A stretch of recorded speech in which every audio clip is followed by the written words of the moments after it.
Hello नमस्कार दोस्तों, आशा और उम्मीद करते हैं बहुत बढ़िया होंगे और लगातार अपनी तैयारी को मजबूत कर रहे होंगे। आप सब लोगों से लगातार एक क्वेश्चन जो व्हाट्सएप पे, इंस्टाग्राम पे, टेलीग्राम पे आप सब लोगों से प्राप्त हो रहा है और कहीं ना कहीं नर्सिंग की तैयारी करने वाले हर एक विद्यार्थी के जहन में एक बहुत बड़ा सवाल है। और वो सवाल है कि सर हम जब कोचिंग ज्वाइन तो कर लेते हैं लेकिन उसके बाद हम ये क्लियर नहीं कर पाते हैं कि एक सिलेक्शन के लिए तैयारी किस प्रकार से करनी चाहिए। तो एक बहुत अच्छे टॉपिक पे मैं चर्चा कर रहा हूं, तो इस पूरे वीडियो को लास्ट तक देखने की कोशिश कीजिएगा। चाहे आप किसी भी कोचिंग से बिलोंग कर रहे हो, चाहे हमारी कोचिंग में हो या किसी दूसरी अन्यथा कोचिंग में आप तैयारी कर रहे हैं, तो इन सब विद्यार्थियों के लिए वीडियो बनने वाला है कि कोचिंग में रहते हुए अपने सिलेक्शन की तैयारी किस प्रकार से की जा सके। तो मैं जीरो लेवल से बताने की कोशिश करता हूं कि एक नर्सिंग का जो अथाह समंदर सिलेबस है, जो मेडिकल इंडस्ट्री का आजकल बहुत बड़ा सिलेबस है जिससे एग्जाम में सवाल आते हैं। तो प्यारे दोस्तों, 4 साल से 4.5 साल की जो नर्सिंग थी सॉरी 4 साल से 4.5 साल की जो नर्सिंग है, उस नर्सिंग को जब कोचिंग के सिलेबस में समेटा जाता है तो कहीं ना कहीं आजकल पेपर का लेवल बहुत ज़्यादा डीप जाने लग गया। तो हर एक कोचिंग अपना सिलेबस कंप्लीट करवाने में लगभग 7 से 8 महीने का समय ले रही है और वो लेना कहीं ना कहीं विद्यार्थी के लिए वाजिब भी है, जायज़ भी है। जो अपडेटेड चीज़ों को पढ़ाना, पहले के ज़माने में ये 6 महीने में कोचिंग कंप्लीट हो जाती थी। अब जैसे जैसे पेपर का लेवल डीप जा रहा है वैसे वैसे कोचिंग का सिलेबस बढ़ता जा रहा है। तो मान के चलिएगा कि जो भी विद्यार्थी अभी कोचिंग में पढ़ रहे हैं या कोचिंग में एडमिशन लेना चाहते हैं या कोचिंग के अंदर एडमिशन ले चुके हैं, उन तमाम विद्यार्थियों को मैं ये कहना चाहता हूं कि ग्राउंड लेवल के अंदर अगर मैं बताऊं कि कोचिंग के अंदर लगने वाला टाइम ड्यूरेशन क्या होता है, तो लगभग 7 से 8 महीना, 8.5 महीना। अब ये डिपेंड अपॉन वेरिएशन होगी कि आपकी कोचिंग का डिसिप्लिन, मैनेजमेंट, टाइम शेड्यूल कितना पंक्चुअल है, उसके आधार पर आप इसको लगभग 7 महीने पर ले जा सकते हो। अगर आप लूज चल रहे हो, आपका मैनेजमेंट थोड़ा सा लड़खड़ा जाता है, छुट्टियां ज़्यादा चल जाती है, तो कहीं ना कहीं 8 8.5 महीने तक जा सकती है। इससे ज़्यादा फर्क नहीं आएगा इंडिया की किसी भी नर्सिंग कोचिंग में। सॉरी। नेक्स्ट इंपॉर्टेंट बात करें कि सर अब हमारी तैयारी का क्या पैटर्न होना चाहिए, तो जो विद्यार्थी कहीं ना कहीं एक बार कोचिंग कर चुके हैं या जो पिछले साल, 1.5 साल, 2 साल से तैयारी कर रहे हैं, वो कहीं ना कहीं ये चीज़ सीख चुके हैं कि तैयारी करने का तरीका क्या होता है। वो कोचिंग में रहते हुए भी अपनी तैयारी को आराम से कर पाते हैं। लेकिन मैं विशेष उन विद्यार्थियों का ध्यान खींचना चाहता हूँ जो विद्यार्थी फर्स्ट टाइम कोचिंग के अंदर प्रवेश कर रहे हैं, उनके लिए उनका शेड्यूल क्या होना चाहिए। दोस्तों, आप किसी भी कोचिंग के अंदर एडमिशन लेते हो तो डे फर्स्ट से आपको आराम से अपने आप को शुरुआती 5 से 7 दिन पढ़ाई के मोटिवेशन के रूप में पढ़ाई में ढालना सीखना है। क्योंकि आप लोग कहीं ना कहीं अपना घर परिवार, अपना कंफर्ट जोन, अपना खाना पीना, रिश्तेदारों को छोड़ के आए हो, तो आपका उस शहर, उस जगह में मन लगे या नहीं लगे, उसके लिए आपको लगभग 4 से 5 दिन का समय देना है। यानी आपको पहले दिन ये निर्णय नहीं लेना है कि मैं कोचिंग के दौरान तैयारी कर पाऊंगा या नहीं कर पाऊंगा। तो ये सेम चीज होती है, आप जब भी किसी भी कोचिंग में प्रवेश करते हो तो पहले लगभग शुरुआती लगभग 7-8 दिन कोचिंग का समय 3 घंटे से 4 घंटे रखा जाता है। वो इसीलिए रखा जाता है कि विद्यार्थी पढ़ाई के साथ अपनी तमाम वो ज़रूरत की चीज़ें भी सेटल कर सके, जैसे कि रूम लेना, पीजी लेना, खाना पीना, टिफ़िन का जुगाड़ करना। इसके अलावा अपने घर से दूर आया है तो घर वालों की याद भी सता रही है, बाहर का खाना भी सता रहा है, तो सेटल होने में। प्यारे दोस्तों, जब आप पढ़ाई की शुरुआत करते हो तो शुरुआत में जो आपको सबसे पहले मैं बता रहा हूँ 2 महीने की कोचिंग का पैटर्न क्या होना चाहिए। शुरुआती आपके कोचिंग के 2 महीने का जो सेशन होता है उसमें पढ़ाई का तरीका ये रहेगा कि आपको जो कोचिंग में पढ़ाया जा रहा है, घर जाने के बाद आपको 100% वो पढ़ना है। ये आपका पहला प्राइमरी शेड्यूल होना चाहिए। जैसे कि आज आपकी कोचिंग 3 घंटे की थी, 4 घंटे की थी या 6 घंटे की थी, जितने भी घंटे की आपकी कोचिंग रही हो, आप घर जाओ, खाना पीना हो गया, फ्रेश हो गए, उसके बाद जब आप पढ़ने बैठोगे तो आपको आपके जो कोचिंग में पढ़ाए गए गुरुजन के नोट्स हैं, उन नोट्स को पढ़ना है जो रोज पढ़ाया है। यानी मान लीजिएगा कि आज मैंने आपको 4 घंटे कोई भी टॉपिक पढ़ाया, कार्डियो पढ़ाया, एंडो पढ़ाया, रीनल पढ़ाया, तो आज आपको घर जाकर के जो मैंने कोचिंग में 4 घंटे पढ़ाए, मैं वादा करता हूं जब आप घर जाकर के पढ़ो तो आप कम से कम 20 से 25 मिनट या आधे घंटे में या 1 घंटे में उस कंटेंट को पढ़ सकते हो। पढ़ने का तरीका क्या है, आपको उस समय उसको एज ए अखबार की तरह पढ़ना है। मैंने पढ़ाया, आप उसको एकदम लाइन टू लाइन पढ़ रहे हो। पढ़ते टाइम आपके दिमाग में एक सवाल होना चाहिए कि क्या कोई ऐसी लाइन है जिसका अर्थ मुझे नहीं आता, क्या ऐसा कोई शब्द है जिसका मतलब मुझे समझ में नहीं आता। अगर ऐसा कोई वर्ड है तो उसको कृपया हाईलाइट करें। अभी आपको याद नहीं करना है, आपको चीज़ें समझनी है। जब आप इस प्रकार से अखबार की तरह पढ़ोगे तो क्लास में गुरुजन ने समझाया, फिर गुरुजन ने नोट्स लिखवाए, आपने नोट्स लिखे, अब घर जाकर के आपने रिवीजन कर लिया। और अगर तीनों स्टेप के अंदर आपको कोई डाउट नहीं है तो मैं वादा करता हूं जिस दिन ये सवाल एग्जाम में उठ करके आएगा, ऑप्शन देखते ही आपको आंसर याद आ जाएगा। तो पहला तरीका, शुरुआती कोचिंग के 2 महीने में आपको जो कोचिंग में पढ़ाया वो घर जाकर के रिवीजन करना है। पहला पॉइंट तो हो गया ये। दूसरे नंबर पे हमें क्या करना है, इसी समय से आपको क्वेश्चन प्रैक्टिस के अंदर खुद को इन्वॉल्व करना है। आपको 10 किताबें नहीं खरीदनी है, कोई भी अच्छी खासी 1-2 किताब खरीद लें जो आपके सिलेक्शन के लिए मजबूत होगी। आपको सबसे पहले चाहिए एक सिंगल लाइनर की किताब। सिंगल लाइनर की किताब का मतलब वो किताब जिसके अंदर एक एक लाइन के सवाल दे रखे हैं, वो मार्केट से परचेज कर लो। या खूब सारी कोचिंग इंस्टीट्यूट होती है वो अपने क्वेश्चन बैंक भी प्रोवाइड कराती है। तो अगर आपके पास क्वेश्चन बैंक है तो फिर आपको कोई किताब लेने की आवश्यकता नहीं है। तो दोनों में से कुछ भी हो, आपके पास क्वेश्चन का एटमॉस्फेयर होना चाहिए, क्वेश्चन का कलेक्शन होना चाहिए। आपने जो कोचिंग में पढ़ाया वो घर जाकर के 1 से 1.5 घंटे में आपने पढ़ लिया। अब आपको क्या करना है दोस्तों, सबसे पहले कोचिंग के शुरुआती 2 महीने के अंदर में शुरुआत की 7 दिन छोड़ दिए पीजी के खाने पीने सेटल होने के, 8वें दिन से बात को शुरू कर रहा हूँ। अब आपको रोज पढ़ाया वो पढ़ लिया। अब आपको सबसे पहले खोलने PYQ, previous year question paper. आपके पास कोई भी किताब होगी, सिंगल लाइनर की किताब है या ये है, वरना गूगल कर लो, AI का ज़माना है, कैसे भी करके आप प्रीवियस ईयर के क्वेश्चन पेपर को डाउनलोड करो। जो मार्केट में लगभग आपको 30-40 पेपर मिल जाते हैं जो पुराने समय में आ चुके हैं। नॉरसेट में बोलूँ तो मेमोरी बेस्ड, दूसरे बोलूँ तो PYQ। जैसे कि रेलवे वगैरह अपना पेपर प्रोवाइड करता है तो वो मिल जाएंगे, पुराने एम्स रायपुर के, एम्स भोपाल के, एम्स भुवनेश्वर के, एम्स ऋषिकेश के, वो पेपर अवेलेबल है। एम्स दिल्ली नहीं देता था तो वो मेमोरी है। तो कुल मिला के वो पेपर आप लाओ और उन क्वेश्चन प्रैक्टिस शुरू करो। आपका सवाल आएगा कि सर अभी तक तो कोचिंग में तो इतना कुछ पढ़ा ही नहीं है, तो हमें तो कुछ समझ में नहीं आता। कोई दिक्कत नहीं है मेरे दोस्त। अगर तुम अब PYQ कर रहे हो, जैसे कि मान लो कि तुम 100 क्वेश्चन अटेंड कर रहे हो, तो 100 क्वेश्चन में जो कोचिंग में पढ़ाया अगर उस टॉपिक का सवाल आया तो कॉन्फिडेंटली सही करोगे। और जो सवाल आपने नहीं पढ़े कोचिंग में या अभी तक जीवन में नहीं पढ़े, वो आपको ये बता रहे हैं कि सवाल इस प्रकार के बनते हैं, और जब भविष्य में आपकी कोचिंग कंप्लीट हो जाएगी तो आप इन सवालों के जवाब देते जाओगे। फॉर एग्जांपल के लिए आप क्वेश्चन प्रैक्टिस कर रहे हो, मेरा कार्डियो इंट्रोडक्शन में चल रहा है, मैं तो अभी तक हार्ट की साइज, वेट बता रहा हूँ, चैम्बर बता रहा हूँ, उनके वॉल बता रहा हूँ। सवाल आपको मिल रहा है कि टाल टी वेव कौन सी ECG होती है, तो आपके दिमाग में एक सवाल बन जाएगा कि जिस दिन सिद्धार्थ सर ECG पढ़ाएंगे उस दिन मैं ध्यान रखूंगा, क्योंकि ऐसा सवाल बनता है। तो सबसे पहले जो कोचिंग में पढ़ाया वो घर जाकर के पढ़ना, ये आपका पहला टारगेट है, जिसमें आपको समय लगना चाहिए 1 घंटे से 1.5 घंटा, हद मार के 2 घंटे, ठीक है, जिसको आपको सिर्फ अखबार की तरह पढ़ना है। लेकिन ऐसा पॉइंट ध्यान में रखना है कि ऐसे कोई लाइन है जो आपको समझ में नहीं आई तो आपके यार दोस्तों से पूछो, नहीं तो दूसरे दिन जाकर के अपने उन्हीं फैकल्टी से पूछो कि सर ये पॉइंट मुझे समझ में नहीं आया। दूसरी चीज़ है, आपको प्रीवियस ईयर क्वेश्चन प्रैक्टिस को इन्वॉल्व करना है। और शुरुआती तौर से क्वेश्चन प्रैक्टिस करने के लिए आपको रफ कॉपी का यूज लेना है या OMR का यूज लेना है, जिसमें आप लिख लिख के क्वेश्चन प्रैक्टिस करोगे। जैसे कि मान लो मैं 30 क्वेश्चन की प्रैक्टिस कर रहा हूं, तो मैंने अपने नोटबुक में 1 2 3 4 5 6 7 8 9 10 करके ऐसे रफ कॉपी के अंदर मार्किंग लगाई। अब पहले क्वेश्चन का A देना है तो A लिखो, B देना है तो B लिखो, नहीं देना है तो छोड़ के लिखो। इसके माध्यम से आपको पता चलेगा कि आप 100 में से कितने तो अटेम्प्ट करते हो, कितने आप राइट करते हो और कितने आप रॉन्ग करते हो और कितने छोड़ते हो। शुरुआती दौर में मान लो आपने 100 क्वेश्चन किए जिनमें 70 क्वेश्चन अनअटेम्प्ट हैं, तो अनअटेम्प्ट का कारण क्या है कि अभी तक हमारा कोर्स हुआ नहीं, जिस दिन होगा उस दिन समझ में आ जाएगा। तो शुरुआती कोचिंग के 2 महीने में आपको जो डेली पढ़ाया वो पढ़ना है। उसके अलावा आपको PYQ करने हैं, प्रीवियस ईयर क्वेश्चन पेपर, जिनकी संख्या मार्केट में 30 से 40 होगी, यानी लगभग आप 30-40 दिन में पूरा कर लोगे, महीने 1.5 महीने में, जो आपके दिमाग में एक ऑरा बना देगा कि पेपर कैसा होता है, पेपर का लेवल कैसा होता है या किस प्रकार के सवाल आते हैं। चलेगा साहब, 2 महीने की कोचिंग कंप्लीट हो चुकी है, लगातार कोचिंग में कंटेंट का लेवल बढ़ गया है।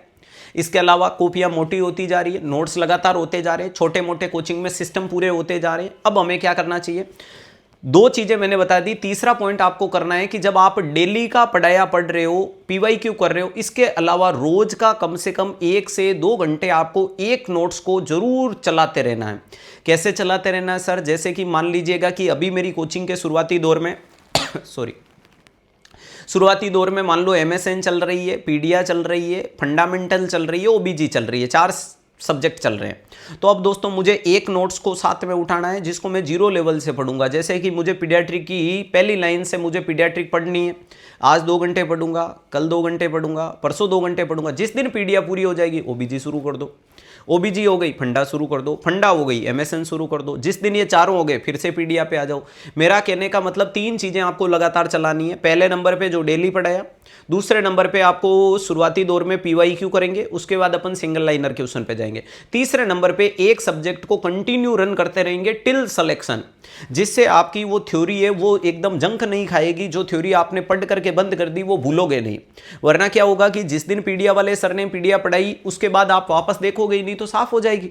क्लास में तो बहुत याद थी, एमएसएन का जिस दिन कार्डियो पढ़ाया बहुत अच्छा लगा, लेकिन उसके बाद खोलोगे ही नहीं तो क्या होगा। तो ये 3 चीजें लगातार चल रही हो, पीवाईक्यू पूरा हो। अब ये दोनों चीजें तो कंटिन्यू जब तक कोचिंग खत्म नहीं हो जाती तब तक चलेगी। कोचिंग का डेली वाला कंटेंट रोज चलेगा क्योंकि रोज क्लास होगी, रोज पढ़ना है।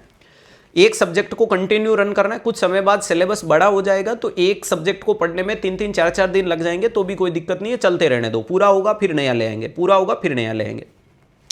तीसरे नंबर की चीज है कि शुरुआत में आपने पीवाईक्यू किया, महीना 1.5 महीना 2 महीने आपको लग गए आपकी कैपेसिटी के अनुसार। अगर आप नए स्टूडेंट हो तो 1.5 महीना लग गया और पुराने स्टूडेंट हो तो 10-15 दिन में आपने कर दिए होंगे। जी सर। तीसरे नंबर पे जैसे ही आपके पीवाईक्यू कंप्लीट हो जाते हैं उसके बाद आपको सिंगल लाइनर किताब के सब्जेक्ट वाइज जो सब्जेक्ट अभी आपके थ्योरी में चल रहे हैं उनके क्वेश्चन करना शुरू कर दो पहले क्वेश्चन से। चाहिए आपने पढ़ा है या नहीं पढ़ा उससे कोई फर्क नहीं पड़ता। आपने पढ़ा है तो सही हो जाएगा, नहीं पढ़ा है तो आप छोड़ दोगे। तो अब जैसे फंडा चल रही थी तो अब पीवाईक्यू कंप्लीट हो गई तो पीवाईक्यू को साइड में करो। अब अपन फंडा सोल्व करेंगे। सर फंडामेंटल में किताब के अंदर मान लो 1500 क्वेश्चन है, कैसे करना है? तो अगर आप नए स्टूडेंट हो जो फर्स्ट टाइम कोचिंग में प्रवेश कर रहे हो तो प्यारे दोस्तों, और दूसरा अगर आप पहले कोचिंग कर भी चुके हो और अब रिपीट कोचिंग कर रहे हो या फिर आप घर पे तैयारी कर रहे हो तो प्यारे दोस्तों, हर एक इंसान के क्वेश्चन प्रैक्टिस या क्वेश्चन का कलेक्शन को डेली अटेम्प्ट करने का लेवल अलग होता है। सबको सेम नहीं करना है। सिद्धार्थ 500 क्वेश्चन सोल्व करे तो जरूरी नहीं कि आप 500 करो, आप 1000 भी कर सकते हो और आप 200 भी कर सकते हो। शुरुआत में जो भी बंदा क्वेश्चन प्रैक्टिस करता है तो शुरुआती दौर में कम क्वेश्चन अटेम्प्ट होते हैं, धीरे धीरे बढ़ जाते हैं। तो आप जब क्वेश्चन प्रैक्टिस कर रहे हो तो पहली बात तो क्वेश्चन प्रैक्टिस जब तक सिलेक्शन नहीं हो जाता लिख लिख के ही करने हैं। लिखने का मतलब समझ में आ गया? 1 2 3 4 5 कॉपी में संख्या लिखो, उसके आगे आंसर लिख लिख के करना है। उसके बाद चेक करो ताकि आप कॉन्फिडेंट कर पाओगे कि वास्तविकता में आप क्वेश्चन कैसे अटेम्प्ट करते हो और कितने मार्किंग नेगेटिव होते हैं और कितने पॉजिटिव होते हैं। ये नेगेटिव मार्किंग को कम करते हैं। आपके पीवाईक्यू कंप्लीट होने के बाद आपको सब्जेक्ट वाइज क्वेश्चन चलाने, जो जो सब्जेक्ट आपके रनिंग है उनको पहले सवाल से। अब आप पहले दिन मान लो कि कैपेसिटी धीरे है तो 50 करो, कुछ समय बाद 60 करो, कुछ समय बाद 70 करो, कुछ समय बाद 80 करो, कुछ समय बाद 100 करो। एक समय बाद अगर आप नए स्टूडेंट हो तो आपको कम से कम रोज के 200 क्वेश्चन मिनिमम करने हैं और अगर आप पुराने स्टूडेंट हो तो लगभग 300 से 500 क्वेश्चन आपको मिनिमम करने हैं। क्लियर है? ये क्राइटेरिया आपको चलाना है। तो सबसे पहले अपन ने थ्योरी डेली की पढ़ ली, एक सब्जेक्ट को रन कर लिया और इसके अलावा लगभग रोज के 200 क्वेश्चन अपन प्रैक्टिस कर रहे हैं। ये 3 चीजें आपको लगातार लेकर के चलनी है। आपकी कोचिंग का दौर लगभग 2 महीने से 4 महीने तक पहुंच चुका है। थ्योरी का कलेक्शन काफी मोटा हो चुका है जिसको लगातार रिवीजन कर रहे हैं। क्वेश्चन प्रैक्टिस भी सर रोज के लगभग 200 क्वेश्चन कर रहे हैं। रोज के 200 क्वेश्चन का मतलब महीने के 6000 और महीने के 6000 का मतलब मोटे मोटे रूप में एक आपकी लाल या पीली किताब पूरी हो रही है। ये एक अलग लेवल का कॉन्फिडेंस दिखाती है कि किताब कंप्लीट हो गई क्वेश्चन प्रैक्टिस से। 10 किताबें नहीं लानी है, एक किताब को 10 बार पढ़ के दिखाएंगे। अब दोस्तों आप लोग कोचिंग के 5वें से 6ठे महीने में प्रवेश कर चुके हो। कंटेंट बड़ा हो गया, डेली थ्योरी, तो डेली की थ्योरी पढ़ो, बड़ा कंटेंट हो गया, लगातार रिवीजन करते जाओ, क्वेश्चन प्रैक्टिस करते जाओ। अब आपके कोचिंग का दौर आ चुका है 6ठा 7वां 8वां महीना, यानी लास्ट 3 महीने, last trimester of your coaching. Coaching का अंतिम 3 माह जो समय होता है उस समय में आपको एनक्लेक्स और मोसबी जैसी किताबों में प्रवेश करना है। एनक्लेक्स और मोसबी किताबों का मतलब ये नहीं कि इससे डायरेक्ट क्वेश्चन उठ करके एग्जाम में आते हैं। इसका मतलब यह है कि दोस्तों बड़ी लाइन के क्वेश्चन अटेम्प्ट करने की प्रैक्टिस आपकी नेगेटिव मार्किंग को कम करती है। बड़े लेवल के जो सवाल होते हैं वो आपके क्वेश्चन के पढ़ने के तरीके को बदलते हैं। बड़े लाइन के जो सवाल होते हैं वो आपकी क्वेश्चन की प्रैक्टिस को मजबूत करते हैं, सवालों को कोरिलेट करते हैं, कंसेप्टोलॉजी को, रैशनल को निकालते हैं। तो नेक्स्ट आपके कोचिंग के जो लास्ट का 6ठा 7वां 8वां महीना है उनमें आपको एनक्लेक्स और मॉस्बी जैसी किताबों का यूज लेना है, जिनमें पहले दिन आप 30 क्वेश्चन, कुछ समय बाद 50 और कुछ समय बाद आपको 100 क्वेश्चन सोल्व करने हैं। रोज के 100 से ज़्यादा नहीं करने। बड़े लाइन के 100 से ज़्यादा क्वेश्चन सोल्व करने पे भी आपके गलत होने या दिमाग काम करना बंद कर देता है, तो इस लेवल से आपको चलाना है। अगर आप इस लेवल की तैयारी कर रहे हो तो आपकी कोचिंग खत्म होते होते आपकी थ्योरी तो अनगिनत बार पूरी हो गई। पूरी कोचिंग में जो पढ़ाया वो रोज घर पे पढ़ा तो हमें समझ में भी आ गया कि वास्तविकता में समझ में आ रहा। तीसरे नंबर की चीज कि हमारी जो सिंगल लाइनर और मल्टीपल लाइनर किताब है वो भी सोल्व हो गई, और कोचिंग में पढ़ाने के बावजूद अगर सही नहीं हुए तो हमारे पास ये बहुत अच्छा मौका था कि हम हमारी एक्सपर्ट फैकल्टी से इसका डाउट भी पूछ सकते हैं। वरना क्या होता है कि आप कोचिंग रहते अगर इस तैयारी को नहीं करोगे तो कोचिंग होने के बाद आप घर चले जाओगे, फिर आपके डाउट कौन बताएगा? कोई बताने वाला नहीं है। फिर आप किससे पूछोगे? फिर आप लोग हमें व्हाट्सएप पे, इंस्टाग्राम पे मैसेज करते हो, हमारा खुद का भागदौड़ भरी जिंदगी बिजी रहती है, हम जवाब नहीं दे पाते हैं, तो कई लोग नाराज हो जाते हैं, व्यस्त रहते हैं, कई लोगों को लगता है जवाब। तो कुल मिला के मेरा कहने का मतलब है कोचिंग रहते हुए कम से कम एक एक किताब को एक एक बार निकाल लिया, तो हमने वहीं सर से पूछा और सर ने 2 मिनट में जवाब दे दिया, तो अब आपका कोई डाउट नहीं बचा। पढ़ने का तरीका कोचिंग में रहते हुए किस लेवल से। अगला मैं आपको इंपॉर्टेंट चीज है कि देखो कोचिंग का दौर आजकल चलने लग गया 7 से 8 महीने के आसपास का। नॉरसेट आने लग गए साल में 2, यानी हर 6 महीने से नॉरसेट आता है, और हर एक बच्चा कोचिंग में जिस दिन एडमिशन लेता है उस दिन अपना नॉरसेट टारगेट कर लेता है। जैसे कि मैं बोलूं तो कोचिंग में जनवरी में भी बैच होते हैं, फरवरी में भी होते हैं, मार्च में भी होते हैं। अब जो बच्चा जनवरी, फरवरी और मार्च में एडमिशन लेता है वो सोचता है कि मैं ये अगस्त वाले नॉरसेट को निकाल लूंगा। बात तो तेरी भी सही है। कुछ बच्चे एडमिशन लेते हैं नवंबर दिसंबर में, अक्टूबर नवंबर दिसंबर में, उनको लगता है कि मैं अप्रैल वाला नॉरसेट निकाल दूंगा। तो अप्रैल और जो आपको अगस्त में 2 नॉरसेट आ रहे हैं, वो दोनों नॉरसेट आपको कहीं ना कहीं आपके दिमाग का पूरा पैटर्न बिगाड़ देते हैं। तो मैं आप सबसे निवेदन करता हूं कि अगर आप कोचिंग कर रहे हो तो कोचिंग बार बार नहीं करनी, जीवन में एक ही बार कोचिंग करनी है, कहीं से भी करो। 19-20 फर्क होता है, ज़्यादा कुछ फर्क नहीं है, ठीक है। कंटेंट वही होता है, रिप्रेजेंट करने का तरीका मैटर करता है कि रिप्रेजेंट कैसे किया जाता है। कोचिंग बार बार नहीं करनी है, एक ही बार जब आप कोचिंग कर रहे हो तो कोचिंग को व्यवस्थित ढंग से करो, न कि एक एग्जाम के चक्कर में पूरी लाइफ की गई एक कोचिंग को बिगाड़ दो। समझ पा रहे हो मेरा कहने का वाक्य? ध्यान रखिएगा, मेरा कहने का मतलब है कोचिंग तो बार बार नहीं करेंगे, एग्जाम तो हर 2-3 महीने, हर 2-3 महीने में आता रहेगा, तो एक हर 2 महीने में आने वाले एग्जाम के चक्कर में अपन अपनी कोचिंग बिगाड़ रहे हैं और कुछ मतलब नहीं रहेगा, घास काट लेंगे। तो प्यारे दोस्तों, जब आप कोचिंग में एडमिशन लेते हो तो जो मैंने पैटर्न बताया उस पैटर्न से पढ़ते रहो। आने वाले अपकमिंग एग्जाम के लिए अपनी तैयारी को बिल्कुल चेंज मत करो, जो तैयारी चल रही है ऐसे ही चलेगी। अब इसी के बीच में नॉरसेट आए, आप जाकर के फॉर्म भरो, नॉरसेट दे के आओ, that is your trial NORCET. Selection selection मिल जाता है, वेरी बेस्ट। किसी कारण से नहीं मिलता है तो अपन ट्रायल के रूप में गए, अपन इस नॉरसेट से सीखने गए थे, पहचानने गए थे, परखने गए थे, अपनी एंजाइटी को कंट्रोल करने गए थे, एग्जाम के लेवल देखने गए थे, एग्जाम का एटमॉस्फेयर समझने गए थे।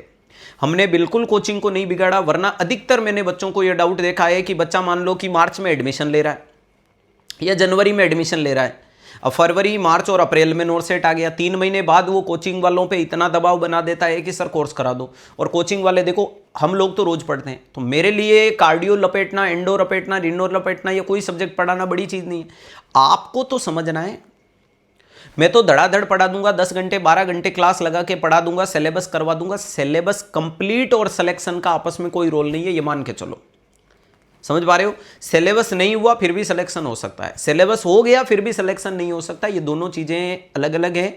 इसके ऊपर मानना है कि सर हमें तो बढ़िया तरीके से आप पढ़ाओ, हम तैयारी को मजबूत करेंगे, सिलेक्शन अपने आप हमारा हो जाएगा। तो कृपया करके जो भी अपकमिंग एग्जाम आ जाता है उसके चक्कर में आप पूरी की पूरी कोचिंग को डिस्टर्ब ना कराओ, आप वो की वो पढ़ते रहो। हाँ ठीक है, कोई ऐसा एग्जाम है तो आप थोड़ी सी प्रायोरिटी दे सकते हो। मान लो CHO का एग्जाम आ गया तो आप कम्युनिटी OBC को प्रायोरिटी दे दो, लेकिन इसका मतलब ये नहीं कि सारा घास काट दो। मिक्सचर नहीं बनाना है, मिक्सचर नमकीन नहीं बनानी है। समझ में आ गया? दूसरी चीज, मान लो नॉरसेट आ गया तो ठीक है सर, थोड़ा फंडामेंटल को अच्छे से देख लेते हैं, प्रोसीजर प्रैक्टिकल देख लेते हैं और एग्जाम दे देते हैं। तो कुल मिलाकर के जो आपकी कोचिंग है उस कोचिंग को आप व्यवस्थित ढंग से स्टार्ट से एंड तक करें। दूसरी चीज है कि अगर रनिंग में कोई भी एग्जाम आ जाता है, चाहे RML आ जाता है, चाहे KGM आ जाता है, चाहे SGPGI आ जाता है, चाहे CHO आ जाता है, चाहे नॉरसेट आ जाता है, चाहे कोई PGI VGI का आ जाता है, हम हमारी तैयारी के पैटर्न को चेंज नहीं करेंगे, बस वो का वो पढ़ेंगे। लास्ट टाइम थोड़ा सा प्रायोरिटी को चेंज कर सकते हैं, बस यही है। बाकी जैसे ही हमारी कोचिंग खत्म हो जाएगी फिर हम लगातार इस चीज़ को लेके आगे चलेंगे। ये सवाल क्लियर हो गया। अगला इंपॉर्टेंट आप सब लोगों के लिए सजेशन ये है कि मैंने अधिकतर ये पाया है कि बच्चा एडमिशन ले लेता है लेकिन वो लास्ट तक अपने सेशन में टिक ही नहीं पाता है। तो जितने भी विद्यार्थी हैं उनसे हम्बल रिक्वेस्ट है सॉरी, खांसी के कारण काफ़ी डिस्टर्ब हो रहे हो। जितने भी विद्यार्थी हैं उनसे हम्बल रिक्वेस्ट है कि बड़ी रेस के घोड़े बनने की कोशिश करो, पेशेंस दिखाओ, कंसिस्टेंसी दिखाओ तो क्वालिटी बढ़ेगी, और क्वालिटी होगी तो सिलेक्शन निकलेगा। तो अफरा तफरी के चक्कर में अपने आप को बिगाड़ो मत। कोचिंग में एडमिशन लेते टाइम तो आपका जोश होता है पीक परवान पे, फाड़ दूंगा, नस्ते नाबूद कर दूंगा, आर पार कर दूंगा। महीने 2 महीने बाद तुम खुद ही गायब हो जाते हो। तो टिकना पड़ेगा, मेहनत करनी पड़ेगी। माता पिता ने तुम्हारे ऊपर विश्वास दिखाया तो तुम खुद के ऊपर विश्वास दिखाओ, सिलेक्शन निकलेगा। और तुम ही खुद के ऊपर विश्वास नहीं दिखाओगे तो कौन दिखाएगा? तो कृपया करके इस चीज़ पे भी दिखाना है, पेशेंस रखना है, बढ़िया तरीके से पढ़ना है, अपनी तैयारी को यूनिक बनाना है। अगली चीज़ है कि सर क्वेश्चन प्रैक्टिस कैसे करें, समझ में नहीं आता क्वेश्चन डाउट। तो डेली सुबह 9:30 बजे 360 डिग्री में यूट्यूब सेशन लेकर के आ रहा हूँ आप सब लोगों के लिए, जिसके हजारों हजार एपिसोड और लग गए। क्वालिटी और कंसिस्टेंसी क्या होता है, पेशेंस क्या होता है, या आपकी पढ़ाई को मजबूत करना क्या होता है, ये 360 बताती है। आप उसमें जुड़ोगे और आप उससे क्वेश्चन प्रैक्टिस करना सीखोगे तो आप वास्तविकता में मानोगे कि 360 डिग्री नर्सिंग जगत की फिजियोलॉजिकल नीड है, जो हमें क्वेश्चन पढ़ना सिखाती है, रेशनल बनाना सिखाती है, आंसर देना सिखाती है। तो डेली उसको जरूर देखें।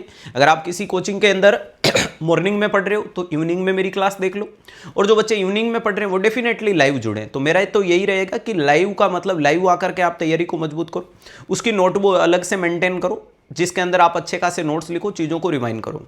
तो ये आज के इस वीडियो के अंदर मैंने आपकी मेन चर्चा करने की कोशिश की किस प्रकार से क्या करें। बाकी अब कोचिंग कंप्लीट के बाद आपकी तैयारी का क्या पैटर्न होता है, तो इसी यूट्यूब चैनल पे मैंने वीडियो अपलोड कर रखा है 30 डेज की तैयारी का तरीका, कि सुबह उठने से लेकर के रात सोने तक की तैयारी का क्या लेवल होता है, क्लियर है, कैसे करना है, कितना क्वेश्चन पढ़ना है, कैसे थ्योरी पढ़ना है, वो पूरा का पूरा।